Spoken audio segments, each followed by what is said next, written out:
Thomas Green here with the Peaceful Parenting Podcast. On the episode today, we have Jake Morgan. Hello, Jake. Hello. And a special guest by the name of Hope Wilder. Hope, welcome. Thank you so much for having me. It is our pleasure. Would you like to take a moment and tell the audience a bit about yourself and what you do? Sure. So I'm the founder of a school called Pathfinder Community School in Durham, North Carolina, that has used participatory decision-making with students. I've been in education for over 14 years, and currently I'm working to spread participatory decision-making with children in both families and schools with an organization called Sociocracy for All. And I recently wrote a book about these methods called Let's Decide Together. That's going to be my first question. So thank you for the introduction. Would you like to tell us a bit about Let's Decide Together? Sure. So it's a book to help with power struggles or arguments over things like chores, where to go on a field trip, what to eat for dinner, basically any decision that you make at home. Also decisions that you might make at school or in a neighborhood organization, with the idea of including children on the decisions to make decisions that work better for children and also help eliminate that authoritarian style that's so easy to fall back on, and instead to have a values-driven and inclusive, more egalitarian style with children. That sounds great, actually, to me, to include them. Well, there must be lots of benefits to showing children that they can actually, take part in the decision-making process, would you say? Definitely. The biggest one I've seen is kind of an increased confidence and feeling that their voices matter, and engagement with the decisions. So investment in the outcomes and really being much more willing to try things out since their voices are heard. There's also been research on things in schools where with collaborative decision-making, it does things like increase attendance, decrease bullying, improve the culture in the classroom. So there's just tons of benefits all around. So to your knowledge, do you know how many, let's say as a percentage, how many parents fall back on the, as you say, authoritative approach and how many follow would you say it's more of a collaboration approach? Yeah, I think that's accurate. That's something I don't really know. I would love to know kind of if there have been surveys of parenting styles. I've heard, I'm remembering something about just now about 30, 30, and 30. So 30% authoritarian style, 30% a more collaborative style, and 30% in the middle. But that's from a while ago. I think it had to do with also kind of aligning with political beliefs and parenting styles. So how do we do it, Hope? That's the big question.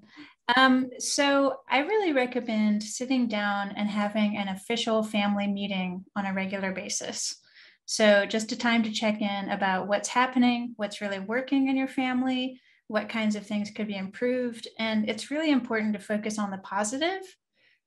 So saying like what you're grateful for, and also looking for opportunities. Like opportunities might be, I'm really interested in science and I'd love to do more museum field trips and things like that. Then a problem might be people are leaving the dishes out all the time and it's really getting to be messy in our common spaces. And what I recommend is sitting down and just talking through identifying what's happening, identifying what needs everyone has in the situation. That's kind of from nonviolent communication. And then we're looking for solutions. So just generating ideas from everyone and then trying them out for a short amount of time. If an idea seems somehow threatening or dangerous, oftentimes just saying, let's just try it out for a day. Let's check in tomorrow morning and let's see if this system we've developed works for one day. And if it's not working, you can always change it or just try something else. I think it's a really great idea. I think, yeah, I mean, would you advocate sort of setting an agenda and having a formal sort of almost like a meeting, not a beating, definitely not. A meeting as you would in a work environment, maybe. I do. And in the book, I actually have 7 meeting agendas for like 7 different kinds of meetings. And I would argue in a family to keep it no more than half an hour. 15 minutes is really adequate. To start out with something fun, just check in on how everybody's doing. That gratitude, like I said, is important. Then working through issues. And then at the end, just asking, how did today go? Is there anything we should do differently next time? And a lot of times, like, kids are really fidgety. So I recommend giving them something that's not too distracting to play with. It could be like Play-Doh or coloring pages or something like that. And to be formal about who's speaking, to make sure that you're speaking in turn. I often like to recommend that you pass something around, like a talking feather, a talking stick, something like that. Comes from Indigenous people, and is a great tool for just speaking and listening in a really deep way. Yeah, I love that idea. That's so great. what do we do? Because in every meeting, right, you're always going to have that person, arms crossed, or negative outlook. How do you deal with that person? Or in the instance of a child, how do you deal with a child where they're not engaging in the meeting? I think really identifying what their problem is. So maybe they have a problem with the meeting structure. Maybe it's too long. Maybe it's not relevant to them. Maybe they feel like it's always the adults bringing up problems and the kids never get to say what they want to say. I've seen, like in my school, we had one kid who would not speak up in the meetings, but had lots of problems with just the way things were run. Like, we had a mandatory cleanup time and he was like, cleanup time is ridiculous. I should not have to do it. I don't care if the school is messy.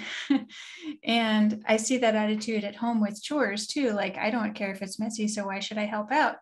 And I think finding the time outside the meetings to find those concerns, like really deeply listening all the time, and then bringing them up in the meetings and kind of modeling, like, this is the process we get to do to help solve this problem. And what we tried at the school was a day with no cleanup, and it was a horrible mess. The next day there was litter all over the floor, the tables were sticky, and we had some guests coming, and I asked the guests, like, what's your impression of the school? And they were like, we just thought it's always like this. And it gives us not a great impression. So hearing that feedback, and that kid was willing, because we tried it out, he was like, okay, now I'm willing to try it out, especially since then he was later selected to be a cleanup leader. So that other aspect of giving a child a role can increase their engagement. So saying, for example, this meeting is going to take no more than 15 minutes. You're the timekeeper. Here's the watch, and make sure to tell me when we have 1 more minute, but then at 15 minutes, cut me off. We're completely done. And that gives the kid not just a role, but a sense of control and power. And if they come back and they say, well, I'm only willing to do 10 minutes, then you can say, okay, let's try it out. Let's see if 10 minutes works. So then they get their needs met, even if the way they're expressing their needs is through behavior, but I see behavior as communication. And the question is, what is this behavior communicating? Not like this behavior is a problem. I find that reframing to be very helpful. Yeah, I like that idea as well. That's I guess if someone has a behavioral issue, let's just say, there is always going to be a cause. There's always going to be something that is making them behave in that way. So yeah, I guess in that way, you could say it definitely is a form of communication, isn't it? They're expressing frustration or whatever it might be in that manner. So yeah, I like that. It's a good way of looking at it. In these meetings, would you vote on outcomes? Is that how they typically end?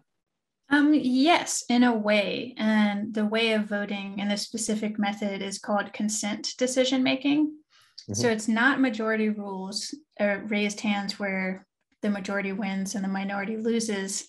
And it's not consensus where everyone has to agree on the exact same thing. It's kind of in between.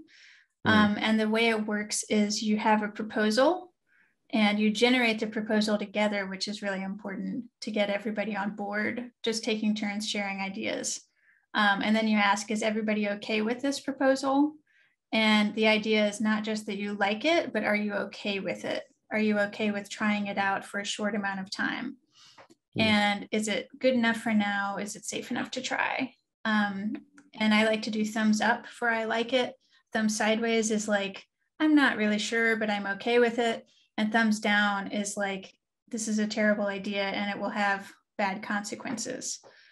So that's an objection. And with objections, you try to harvest them to make the proposal better. Like, for example, if you're going out to eat somewhere and you're trying to decide on somewhere to eat and somebody proposes, let's just go to a pizza place, quick thumbs up, thumbs down, thumbs sideways. And somebody does thumbs down and the answer is that they're lactose intolerant, they can't eat cheese. Somebody could resolve that objection by saying, well, I know a place that has vegan cheese, like, are you willing to try that out? And then they might not be willing to try that out. In that case, you would ask the person who has an objection, well, what would work for you? They might say like, well, Chinese food would work for me. And then if that works for everybody else, that's where you go. So you're really— That's when everyone does that. Yeah. At that point. When everyone does thumbs up or thumbs sideways, like, I could live with it. I'd prefer pizza, but Chinese sounds good too. Does that make sense? Makes good sense. Yeah. The thing I wanted to ask you about was, you kind of already answered it in the sense that with the example of the school having a day with no cleaning, and that is if a solution is proposed and you're not okay with the solution, I think a typical parent would perhaps say no to that. But I'm guessing providing it's safe, you'd be willing to give that a try, right? Exactly. And that's where an objection based on safety can kind of kill a proposal. And a lot of times, like at the school, we had to have safety and legal procedures in the hands of the adults for not just for safety, but for like the law. And adults have more responsibility than children. There are things where children can't decide, like where you're going to move or what job is a parent going to take. So whether or not the kid's allowed to play with fire or knives or whatever, things that are dangerous, but also, so we did make objections at the school. For example, the kids wanted a trampoline and our insurance wouldn't cover it. So that was just a hard no, but we tried to find another way to meet the need. It was like, okay, we want fun. We want to jump around. So we went to a trampoline gym and the children spent their money, like we gave them a discretionary budget, like an allowance, and they decided to pool their resources and buy tickets to go to this trampoline gym. So they still got to have fun, just not in the way they were originally planning. We had another example is where the students wanted to run in the hallways and the adults were like, no, that's a terrible idea. Like every school, one of the rules is no running in the hallways. And the kids were like, well, that's not fair because in this school, we get to decide and we think we can do it safely. And if you don't think we can do it safely, you just don't trust us. So that really hit me. And I was like, oh, wow. I guess this is the rules that we live by. And they had the idea of let's just try it for a day.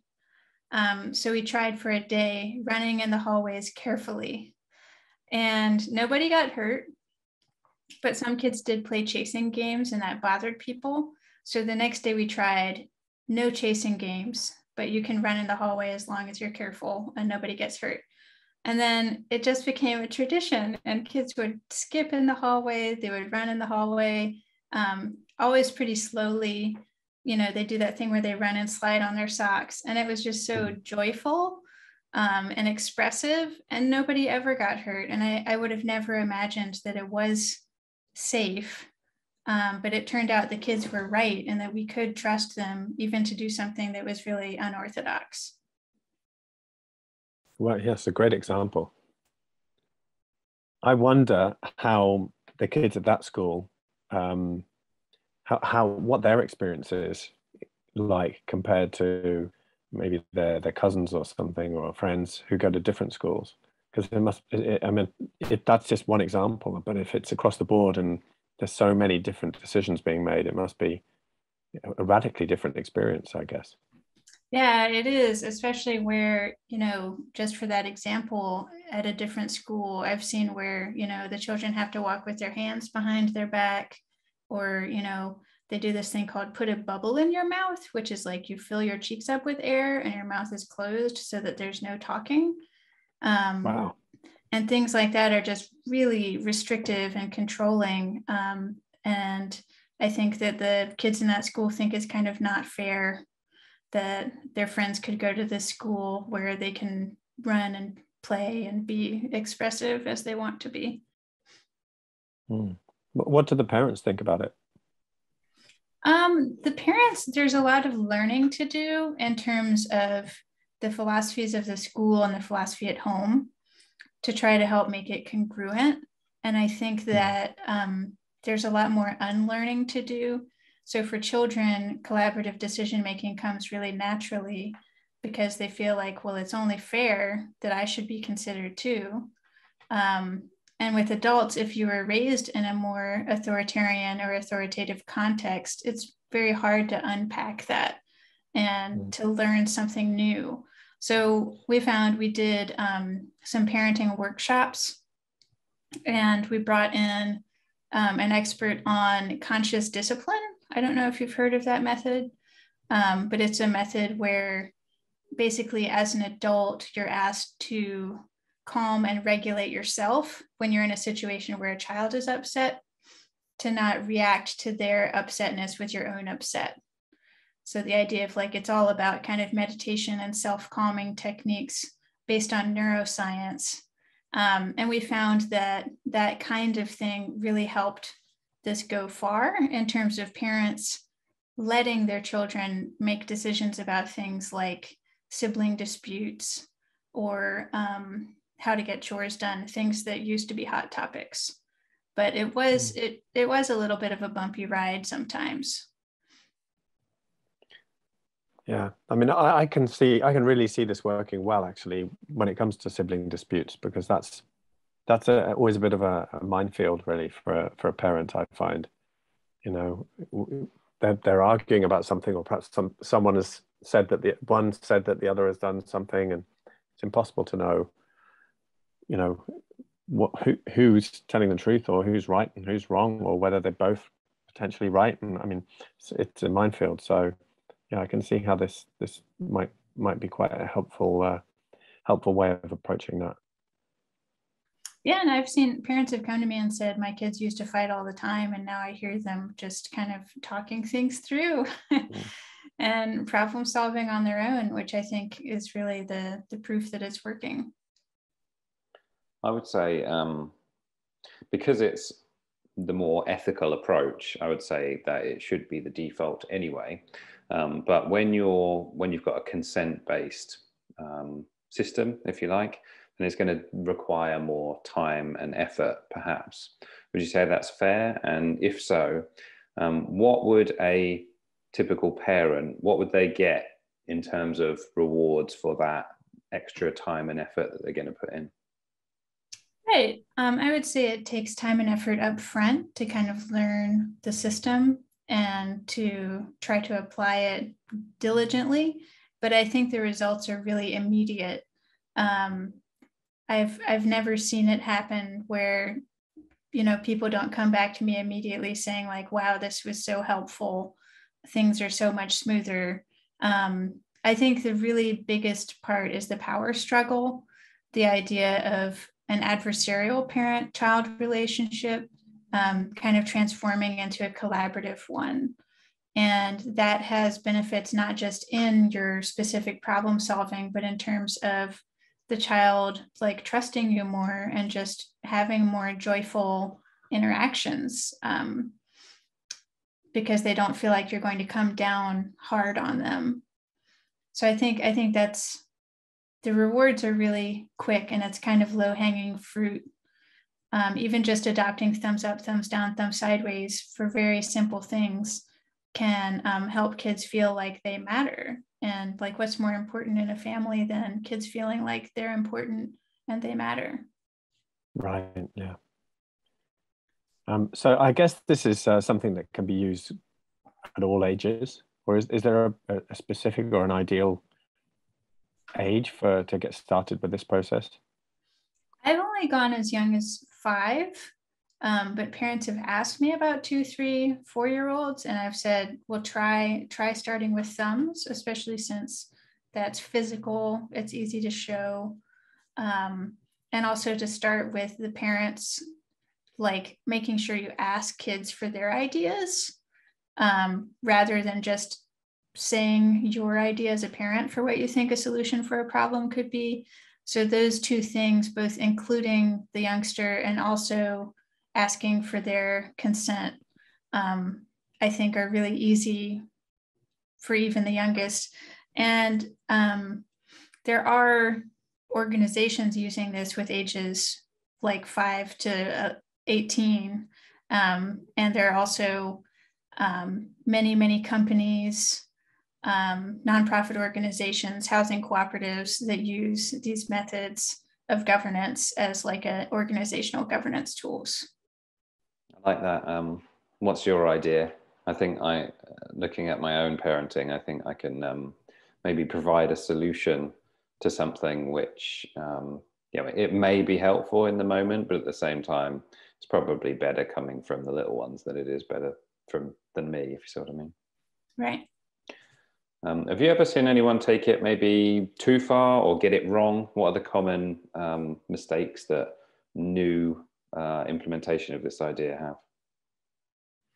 I think really more commonly is kind of trying too much at once and feeling like it doesn't work, rather than taking small bite-sized bits and just taking what works and leaving what doesn't work for you. So it might be that, in this book, I've tried to be as comprehensive as possible, but there are a lot of things that just won't work for certain people. It's like, maybe this process takes too long. At home, you don't need to elect class representatives, so you can just ignore that chapter. But schools might find it very helpful. And I've seen more, I feel like in families, it's just one tool among many. And it can feel like, oh, but I'm trying to learn so many other things. Like, why do I have to learn this thing on top of, I'm learning communication skills with my kids, I'm learning discipline skills with my kids. Why do I have to learn this thing too?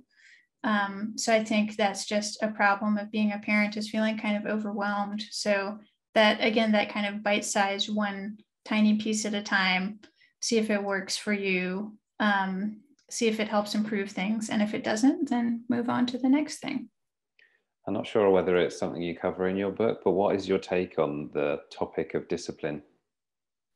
It's not something I talk about in the book, but I do have a discipline philosophy, and that comes from, like I said, the conscious discipline, the idea of calming yourself, but also of role modeling, making requests, and especially showing what you want children to do and doing it yourself, rather than scolding them when they don't do it. Another big thing from conscious discipline is just to notice when children are doing things and to acknowledge it. Like, hey, you picked up your socks today. Just not even saying, and I appreciate it, but just noticing, I noticed you picked up your socks, rather than giving attention to things that aren't working. Like the idea that just giving attention kind of helps grow the kinds of behaviors that you want to grow. And then listening to those acting out behaviors as communication, and trying to figure out what's being communicated and how to resolve, the unmet needs that might be there. Yeah, I think that's a really good point. I think it's very easy to fall into the habit, I guess, of, oh, you didn't do that, you didn't pick up your clothes, you didn't do this, you didn't, rather than acknowledge when, or just make a comment, a positive comment when they've done something positive. I think Right. that's a really good takeaway.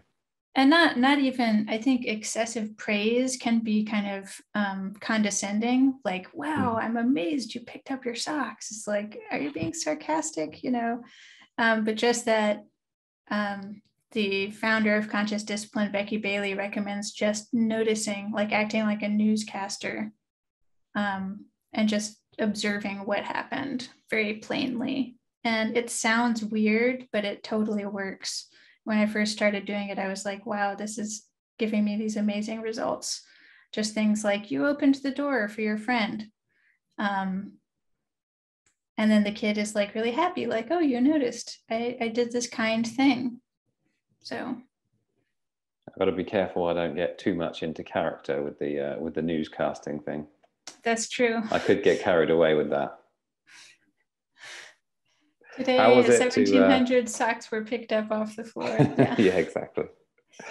How was it to write the book? It was really fun. The process went pretty quickly. I find that like getting it out there was easy, and then refining it was hard. So the editing process was really grueling. Going through, my friend and editor made me go through every paragraph and say, what's the takeaway? So it was very fine grained, and but I feel really proud of the product. Yeah, well, it sounds like you've done an amazing thing, and you've got it's jam packed full of really great ideas. I can already tell just from the short conversation we've had about it so far. How long did it take to write the book? I started in March, and I finished, like, the final draft went out in mid-October. And since then, it's just been publishing tweaks, like the cover and things like that. So a pretty short turnaround, but I think really it's been, the last 14 years in the making of all the kind of life experience that went into it. Yeah, everything. 14 years of experience into one product. That's a lot. That's a lot. Do you have a favorite chapter? I do. So chapter 5, well, the introduction is really great. That's where I put a lot of tips and tricks. But my favorite is really chapter 5, which is step by step the meeting that I kind of outlined earlier about identifying problems and opportunities, and then needs and solutions, and trying them out. I feel like that's the core problem solving meeting. It's called change up meeting, just to like, let's change things up. So that's my favorite one.